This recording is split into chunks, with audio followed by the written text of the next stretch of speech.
அம்மாவை இழந்தவங்களுக்கும் அம்மாவை பிரிஞ்சு வாழ்றவங்களுக்கும் அம்மாவே இல்லாதவங்களுக்கும் தான் தெரியும் அந்த இடத்த இன்னொரு உறவால ஒருபோதும் நிரப்பவே முடியாதுன்றது.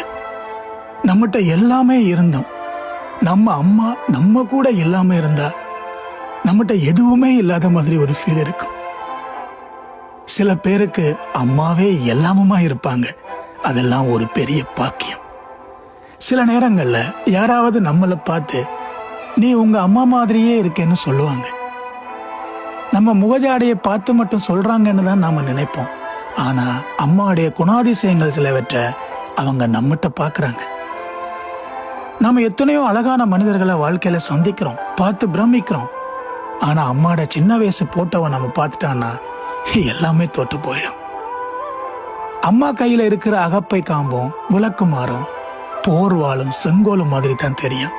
ஆனா நாம சாப்பிட்டு போட்டு பிளேட்டை கழுவுற போதோ இல்ல நாம அணிஞ்சு களைஞ்ச அந்த அழுக்கு ஆடைய சலவை செய்யற போதோ மனசுக்குள்ள எதுவுமே நினைக்காம பண்ற ஒரே ஜீவன் அம்மா மட்டும்தான். நாம டீனேஜ் பருவத்துல தப்பு பண்ணியிருப்போம், அம்மாவுக்கு பிடிச்ச குழந்தையா இருந்திருக்க மாட்டோம், மனசு தடமாறி போயிருந்திருப்போம். ஆனால் ஒருபோதும் அம்மாக்களுடைய மனசு மாறி விடுவதில்லை. அவங்களுக்கு நாம எப்போதுமே ராஜாவும் ராணியும் தான். சில சந்தர்ப்ப சூழ்நிலைகள்ல நாம அம்மாவுடைய கவலைய, கண்ணீரை, துன்பத்தை, அவளுடைய ஆழ்மனதை புரிந்து கொள்வதே இல்லை. பல வேளைகளில் நம்முடைய அம்மா தானேன்னு நினைச்சு நாம அவளை திட்டிடுவோம், அதே உரிமையில தான் பண்ணுவோம்.